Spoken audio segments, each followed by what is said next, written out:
Why do you think that investors are compelled so much to act all the time, check prices, check P&L, sell their winners, switch funds? If you are going to act every day, you're going to end up losing out on money and you're going to blow the account.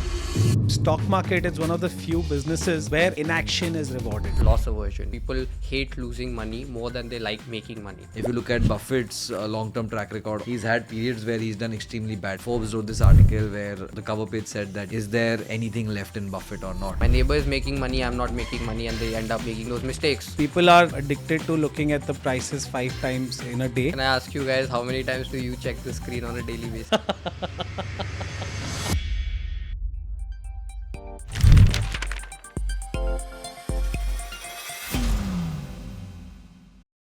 Hey everyone, welcome to Leverage by Qode. Last episode we discussed more about smart money flows, FII, DIIs, and how they operate. This episode we are going to talk more about the psychology of investing, the side that nobody talks about. So hi Gaurav and Rishabh, welcome back to another episode. Thanks for having us. Thanks Pratik.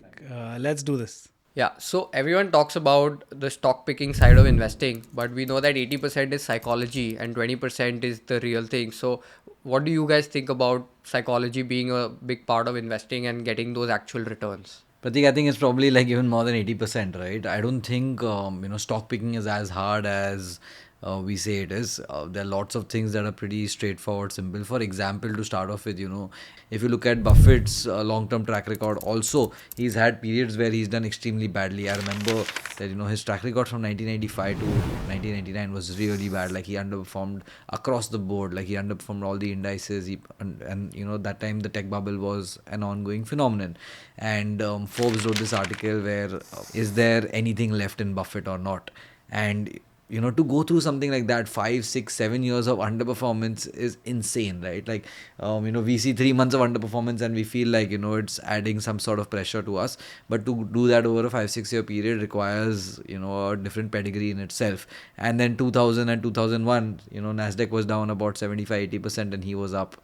And all those 5 years got rewarded in that 1 year. So I think the stock picking part is not the hard one. It's the mental discipline, and definitely, more than 80% is a mental game. Absolutely right. No, in fact, how you judge, someone is how intelligent they are. Now, if you, let's say, do the same thing with, the stock market, is it that the more intelligent people are winning at this game? Or is it the more, people with higher EQ who are winning this game? I don't know what the stat is, but if I had to bet on it, I would bet on, the higher EQ. What happens is, in investing, how do you react when the portfolio has gone up, let's say 50%? How do you react when the portfolio has gone down 30-40%? That matters more than, picking the right stock, thinking about which stock or which sector is going to perform well. It's possible that for a short term, you can pick a good stock, the stock goes up, but how do you play that game for 10 years? If you don't have that mindset, if you don't have that outlook, very difficult to be successful at this particular game. I think I totally agree with you. I mean, there have been many examples, but like, let's talk about the IQ thing. Sir Isaac Newton, right? Like, you don't have a better IQ than him, but he also was not able to handle the mental side of investing with the South Sea bubble and all, and he lost a lot of money. So clearly there is a case to be made about like the temperament is a bigger part of this game.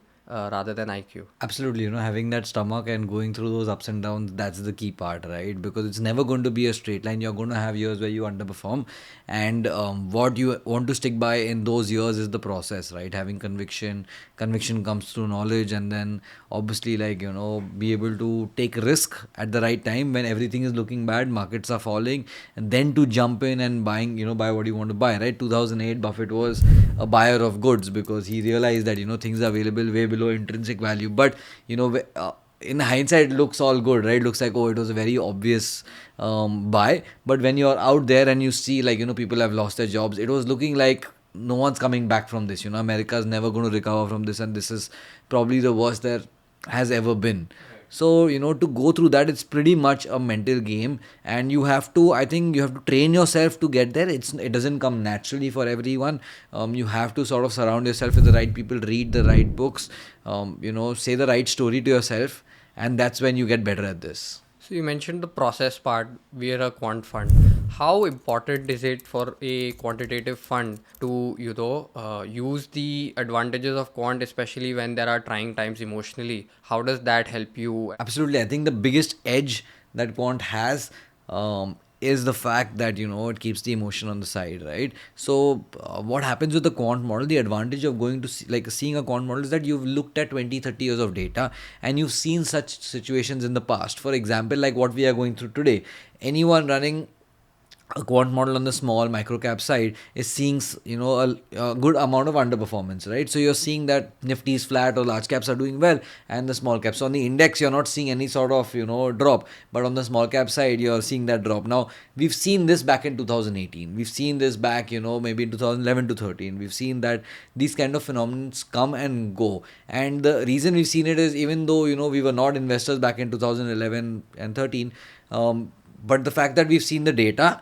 we know that okay, fine, things like this happen, right? So it's not something new. Also, if you're looking at world markets, you've seen that markets have gone through these kind of situations, and that sort of gives you a lot more conviction. So the quant model sort of helps you that okay, fine, let's keep all the subjective elements on the side. You're not second guessing your decision every single day. If the market is down 10% and your portfolio is down maybe 15%, you're not trying to second guess, oh, was this a bad call?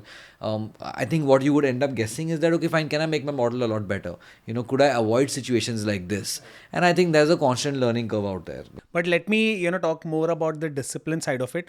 Let's say that, I give you the stat that if you buy a particular, stock that's in the futures, every Monday you buy it, every Tuesday you sell it based on whatever reasons, and you end up making a good IRR on that. You'll have to do that for the next, 2 to 3 years.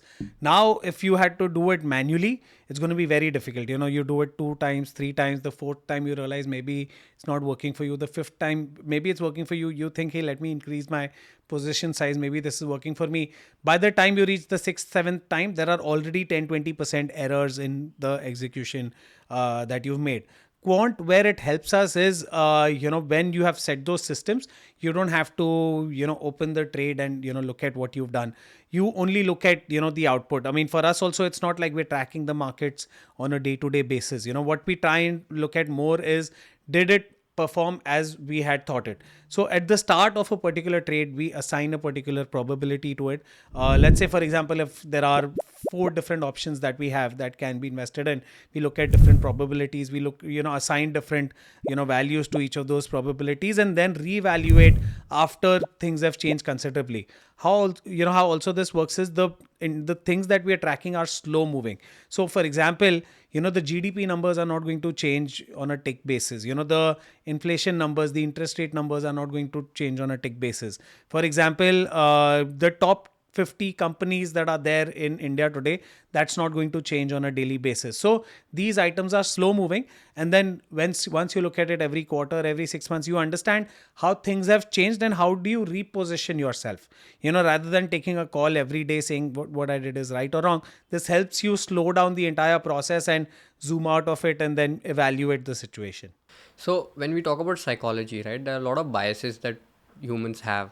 Like, for example, let's talk about the first one, right? Loss aversion. Like, people hate losing money more than they like making money, and you make a lot of errors based off this bias. When markets are down, you are seeing a 30-40% loss on your stock or your portfolio, the red screen, right?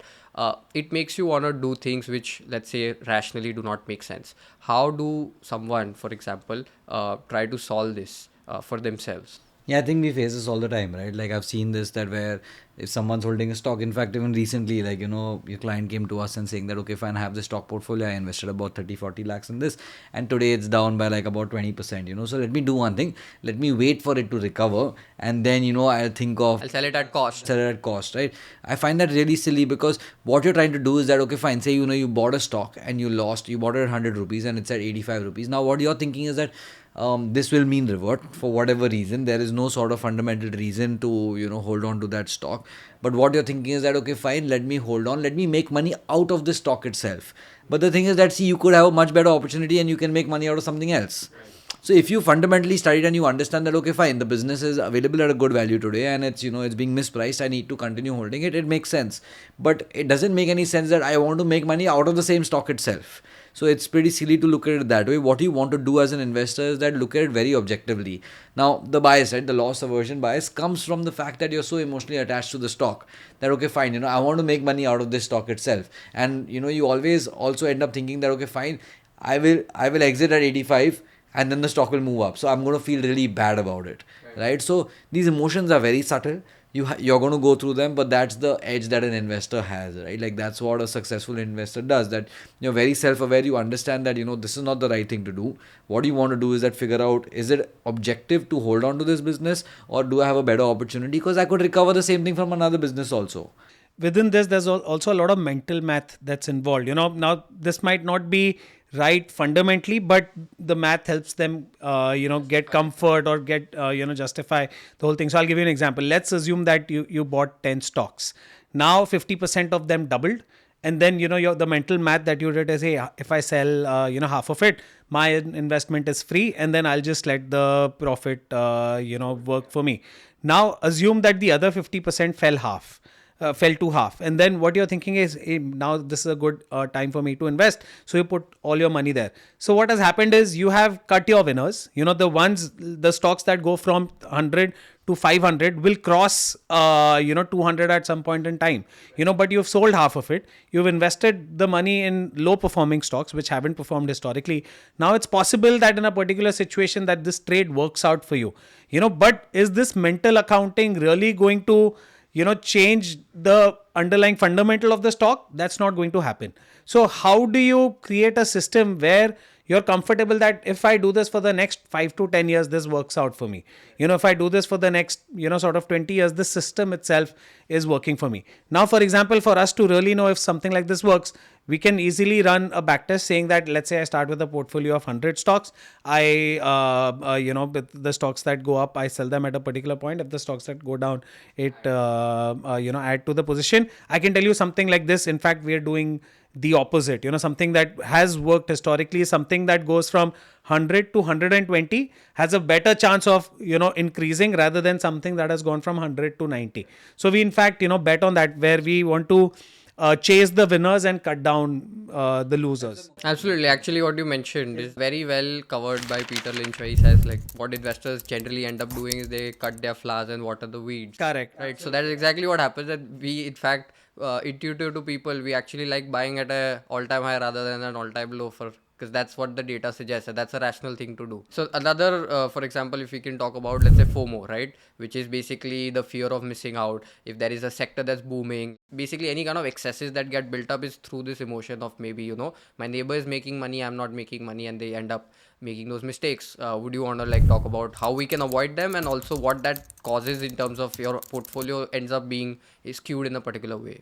The idea of FOMO is that, the fact that this news is reaching you at this point in time, it's already too late. If you haven't, looked at it, when it was actually, good opportunity, and if you're looking at it after it's, adjusted by the market, it's already too late. So a lot of the times, let's also assume that there are people who are not from the finance industry, for whom investing is not their primary business, and they end up, facing this problem a lot, because when it reaches them, it's already reached, so many people that it's already too late, for them to act on it. So, I would especially recommend, if there's a retail investor, someone managing their portfolio by themselves, but they have a day job, they're doing something else and doing this on the side, reacting to this, a trend that's catching on, might already be too late. Now, it's possible in the past, someone has made money, someone, did take advantage of that situation. But let's say if you have to run this time in again, run this, let's say 50 times, 100 times, the chances are that you'll end up on the losing side.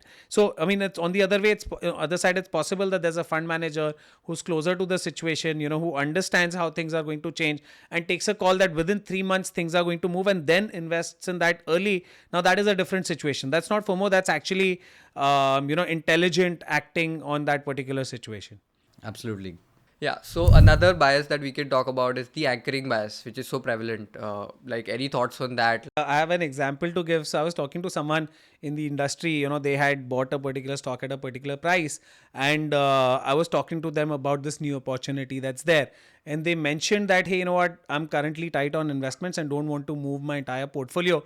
In that conversation, I asked them, so what are you, what is a good investment in your portfolio?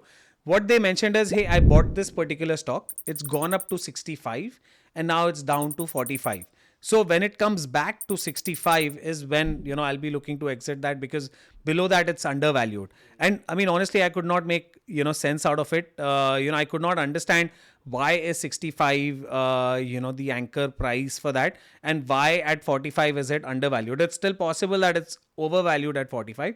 Maybe it was even more overvalued at, 65. Maybe he's done some analysis on it and he thinks that like 65 is. No, so if they basically told me that, I think the intrinsic value for this is 80, I think that would make sense to me. But just because the price had gone up to 65 Fair and now enough. back to 45 does not mean that 65 was the right price for that particular company. I think we see anchoring bias in other ways also in markets. Like, for example, the IPOs that are coming in. I personally feel like the way they are pricing the IPO, if you price it at 200p multiple and it corrects to 50% after IPO listing, people start thinking, okay, now because it was at that and now you are getting at 50% lower, now it's become better, but it's still 100p multiple. So, these merchant bankers have become very smart to like anchor it at a price where from that position it starts looking attractive. I could give another example. So I used to go to this broker's office, and I remember every day at 4 o'clock he would get this, the Nifty price to earnings chart, like a 5 year view. I would say, so why are you looking at this? So he's saying, this is my PE model. Then he would be like, oh, like as per my model, if Nifty comes down to a 10 or 12 times earnings, I'm going to be a buyer of goods. And what's happened over time is that overall the markets have become expensive and he's never been able to buy goods because it's never come back to that price. The idea is that like you need to understand that the market has lots of factors at play, and looking at just one factor alone and then anchoring yourself to that factor doesn't make any sense, right? And this was back in 2000 and maybe like say 13, 14, and when Nifty would trade at a much lower price to earnings, and within the chart you would also see Nifty at being at like a 10, 12 times earnings. That's not a rational way to. It's not a rational way of looking at the market. You can't look at a single indicator and decide whether something is cheap or expensive. This is not really a bias, but this is also, optics is what I would say. So, for example, if you bought something for 100 and that went to 1,000, that looks really good, right? But what is the time frame for it? I was talking to someone, some time back about how equity investing makes sense. They, always favored real estate investments, and they spoke about a property, that went from, roughly 50 lakhs to 5 crores. And I asked them the time period for it. It was from 2005 to 2025. Now that's a 20-year period. Your price has gone up 10x. I understand that. I asked that question, how much return did that make for you on an annual basis? And they did not know the answer is. In fact, they questioned me, what do you mean by that? So the thing is, there are times when there are portfolios or assets held by investors, and they're not aware about how much is it really generating for you. Because maybe you're too deep into the business, or maybe you don't understand how, IRR works, or how. They get happy seeing the overall value and the appreciation, but not the actual opportunity cost of returns they could have made. Absolutely right. Now, when I take this example, and then if I ask them this question, let's say in 20 years, if something was to give you 12% versus something that was to give you 16%, which one would you choose? Obviously, the answer is going to be 16%, but unknowingly, you're choosing something that gives you 12% and considering that as a win. So that is something that, also, like, I don't know whether it's a bias or I think it's just lack of information. I would like to put it that way, that people tend to act on these things as well. Right. So we know that patience in markets is extremely important and markets reward patience. But why do you think that investors are compelled so much to act all the time, check prices, check P&L, sell their winners, switch funds, like do these kind of things which end up, not adding up to their returns? The problem with the market is that, with specifically like in the last decade or so, because of technology being like, so advanced now, you can check the price at your fingertips. So, you can get your net worth certificate at the, at 9:15 every morning, which sort of if you're going to check it every day, whoever you are going to get influenced to some extent, right? Because if you're going to see it drop, you're going to feel like you need to act, because you can take action, right? You can decide. And what happens is that you feel that, oh, what if I had sold in the morning, I would not have gone through this loss. Or what if I bought yesterday, I would make so much more. You're not thinking, 1, 2, 3, 5 years out, right? Where these things don't matter. So I think I remember, the line that Buffett again says, that what you should be doing is that you should be buying a business with the thought process that even if the market is shut for the next 10 years, you're going to be fine with owning that business. And after 10 years, when the market reopens, you're going to be really happy about it. So I think that people end up overacting because it's available out there, because it's become so easy and you can actually take action. And we all also have a lot of influencers now who end up like claiming that there are ways of making money by acting every day. Right. Some people are incentivized for you to act, right? For example, the broker will make money if you act. There are people who are influencers who would make money because. I think, in fact, Nitin Kamath wrote about this like very recently. He had a post where he mentioned that brokers tend to incentivize people to take a lot more trades, but what they've seen on their end in terms of Zerodha and like the analytics is that the guys who've traded the least end up making a large part, in terms of like whatever portfolio growth they've seen. And that's actually rewarding for the broker, because if the portfolio keeps growing, they continue being a client for them, right? And the business keeps doing well. But whereas if you are going to act every day, you're going to end up losing out on money and you're going to go broke. You're going to blow the account. I had met a small discount broker a couple of months ago, and he told me that the average life cycle for his customer is about 1.5 months. And the ticket size for his customers about like 30,000 rupees, and he would come with anywhere between 20 to 30,000 rupees, and he would blow up their account, trading whatever futures, options, etc. And that's the average life cycle, right? So 1.5 months and you're done. Yeah, I think within stock market, it's one of the few businesses where inaction is rewarded. Think of any other line of industry, whether you're running a business, whether you're in sports, whether you're let's say acting in movies. Everywhere action is rewarded, where you're doing something every single day to get towards your goal. Now within investing, for example, if you think that looking at it every day is going to make your portfolio run faster, that's not true. If for example trading every day will help you generate more profits, clearly we've seen that with stats that that's not true. What makes sense to be done is within investing, the place where I think most people miss out is you have to zoom out from your everyday and look at it from a 3 to 5 year perspective. If you're doing well on a 3 to 5 year perspective, that is what the goal I think is. there's like sort of somewhat of confusion that like when we are talking about inaction, doesn't mean that like you don't want to monitor the businesses, the underlying. Just looking at the screen and looking at the ticker is not going to do anything to you, right? What you need to do, you have to work every day. You have to take action every day. It doesn't mean that you buy a stock and you go to sleep. If you look at Buffett's stats, he's probably bought and sold 400 or 500 businesses over the last maybe 30, 40 years, right? So he is clearly active as an investor, but he's active in the right place. So you have to be active in the right place. That is like, analyzing enough businesses, finding new opportunities, because there are enough opportunities out there, right? Like if you look at Peter Lynch and if you read, everything that he's written, he's active all the time. He's like, I'm listening all the time. I'm listening to my wife. I'm listening to, people around me. I'm trying to figure out, okay, fine, where's the next big opportunity? Or, in my current holdings, is there something where I'm seeing some sort of slowdown, right? So I think that's where you need the action. Your action needs to be on the research side and not at looking at the ticker. So, that inaction, like, I don't think so. Inaction in terms of, holding a 10 stock portfolio for 20 years could be very rewarding, right? We've seen that and we've done these tests on the quant side, right? That you need to rebalance your portfolio regularly. But, on a day-to-day basis, doesn't make any sense. So active on the research and patient with your investments. Absolutely, yeah. Let's talk about the everyday investor. How does he build the mental fortitude? How does he go about building a mental model for himself? You could just throw some light on that. I think you got to start with taking risk. First you have to jump into the markets. You can't sit on the sidelines and think that, oh, I'm a smart investor. Yeah, I know a lot of people who have like say, 100 rupees and they've invested 5 rupees and they say, oh, I'm not affected by the market. Yeah, obviously you're not affected, right? Because even if it goes up, it's not going to make a difference to your net worth. And even if it goes down, it's not going to make a difference. So first thing is that you have to learn how to take risk, wherein you're risking a large part of your net worth. After that, the next thing is that, start gaining, knowledge, because knowledge will lead to conviction, right? So you have to start building that foundation out there. Read, speak to the right people, have the right association, cut off the wrong people, try to understand that like what is the ingredients of a of a successful investor. I think what Charlie Munger also mentions is that have the right mentor, figure out who do you want to follow in life, right? If you can actually follow the right person, you can become a successful investor. For Buffett, it was, say, Ben Graham, right? He very well emulated him. He understood that I want to be like him, at least on the investing part of life. So as an investor, if you want to build that fortitude, you have to start taking action in the right direction. And I think you'll get there, right? It's not that hard, it's not that complicated. And it's a learning curve. I mean, few of the bull and bear markets themselves will like teach you most of the lessons. Absolutely, yeah. I think you completely agree with Rishabh. Also, what's happened is, people are, today sort of addicted to looking at the prices 5 times in a day.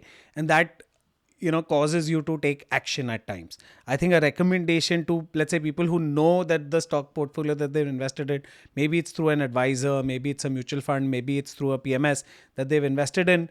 The idea is maybe, there are systems you can block your app, just check your phones on a Sunday where you can't trade, and then maybe take a decision based on that, whether something has happened. What you'll see is you're moving away from the price movements and going more towards the research side, saying, hey, what is the industry, how is the industry affected for the company that I'm holding?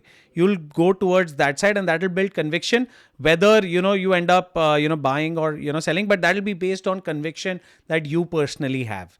So I would strongly recommend for people to install or maybe activate this feature on their phone. Can I ask you guys, how many times do you check the screen on a daily basis? I am definitely a culprit. I end up checking. Also try and convince myself That's part of the job. it's part of the job. And what if an investor calls me tomorrow and asks me about what's happening to my portfolio? I should be able to answer, but I'm guilty. I should not be doing that on a day-to-day basis. I think on my end, so I do end up checking, but what's also happened is that because of having a team in place, I can't take any action. So all the action has to be taken by the team. I'm not sort of Added a layer of. I've added a layer that even though I'm checking the portfolio, maybe once in the day, I'm not sort of taking any sort of action, because I think the culture in Qode is pretty much very well set. There is only objective stock picking. There is no subjectivity involved. We're not getting involved in any sort of tips and I think that we set in very early. It's ingrained in our blood, and we've not shifted from that, right? So the people that we are surrounded with, the entire team is sort of ingrained with that. That's why we've been successful also, right? Like a lot of people have been in this business, and we've seen the churn rate being really high. People start in 3 years. We've been doing this for 8 years now. We've seen one big bear market in 2020. We saw a few small bear markets in 2022, the whole of 2024. When we started, there was a small cap bear market 2018, right? We saw that too. But I think the fact that we are so disciplined as a team, and that culture has stuck with us, has taken us very far. Alright, so now it's time for the scroll check.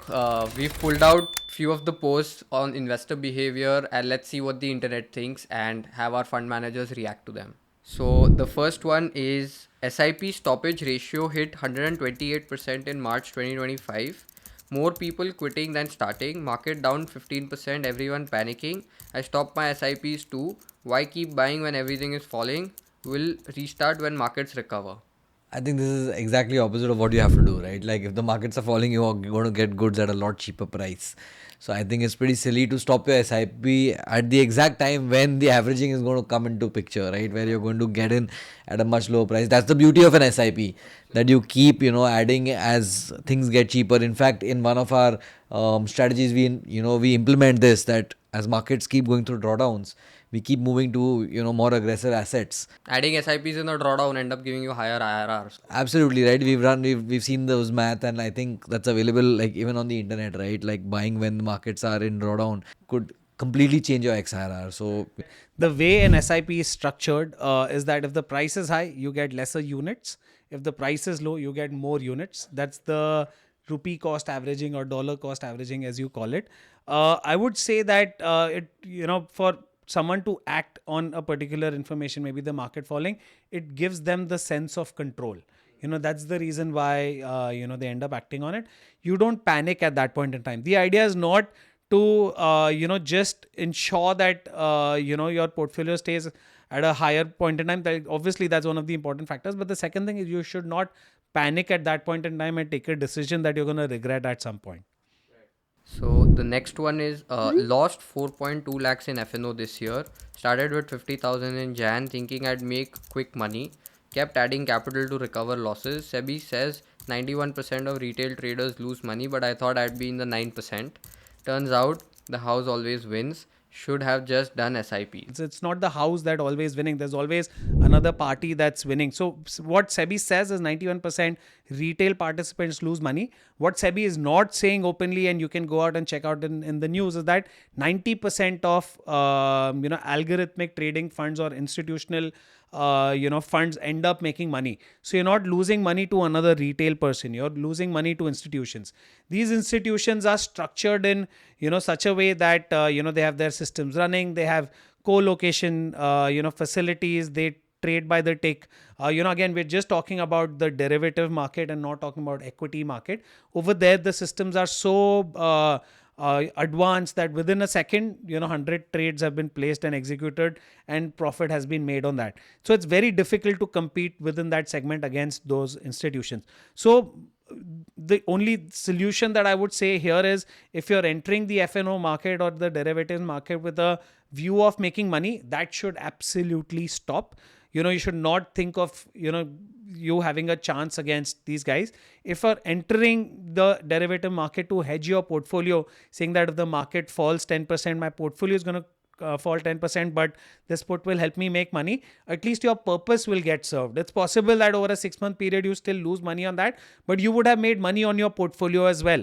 So I would just say that it makes sense to not take any derivative trades if you're punching in those trades by yourself and running it without a system. If you look at the derivative game, right, and if you look at a long equity game, the derivative game is close to a zero sum game. So for when I say zero sum game, I mean that, like, if I'm say I'm long a Nifty future contract, that means that someone on the other side is short a Nifty future contract. That means that if I'm going to make money, someone else on that side is going to lose money. But that's not the same on the equity side, right? I can be long Reliance, say, when the IPO came out and they issued shares to me. Now no one is short on the other side, so I could have a 10x or a 20x gain and no one is losing money on that side. But on the derivative side, you're actually competing.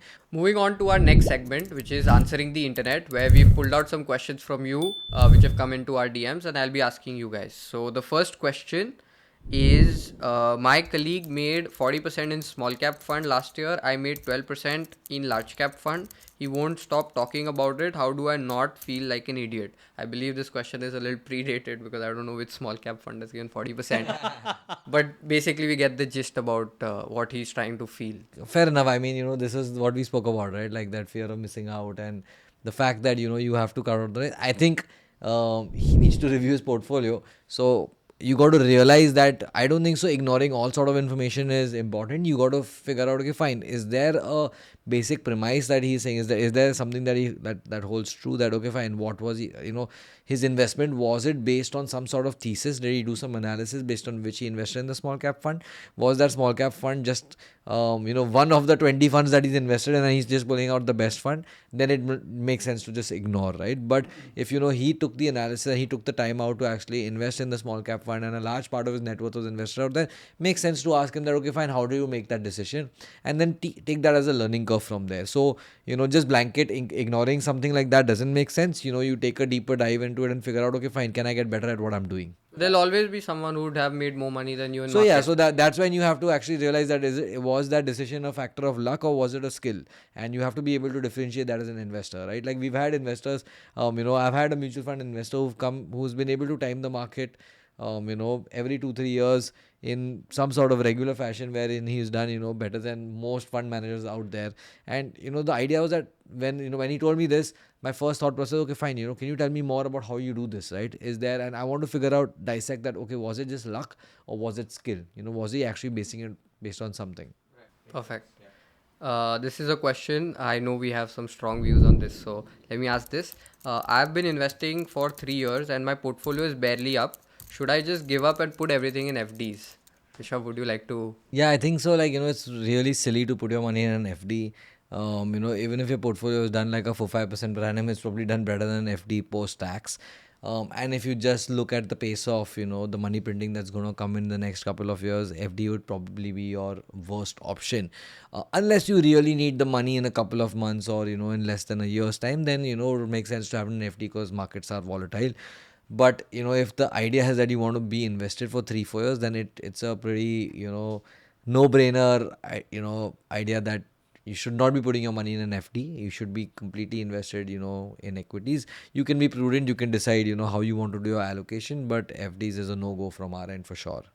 Absolutely. In fact, I think we'd done some material on this before that an FD, what it does is over time you're losing money because let's say the post-tax return that you made on an FD doesn't beat the inflation. So let's assume this scenario where you put your money in an FD, 10 years later, you open that particular account, you see that you've been taxed, there's been inflation on that money, the buying value of that FD is same as what it was earlier. You've not seen a drawdown, you've not seen that value of the money going down, but you've lost money. So the idea over here is to never even if you've had a 3-year period, the idea is think of it as the next 5 to 10 years. If you think that over the 5 to 10 years the India growth story will not work out, and in fact things will go back in reverse, and if you don't have that kind of confidence on the equity markets, then maybe you can think of FD as an option for you. But none of us have that view. We do have a very strong view that the markets are going to do very well from here. So our view is definitely stay invested and don't remove your money unless you need it. Thank you guys. That brings us to the end of the episode. If you guys found this insightful, you can consider subscribing. If you want more market updates directly into your inbox, you can subscribe to our newsletter and stay tuned for our upcoming episode.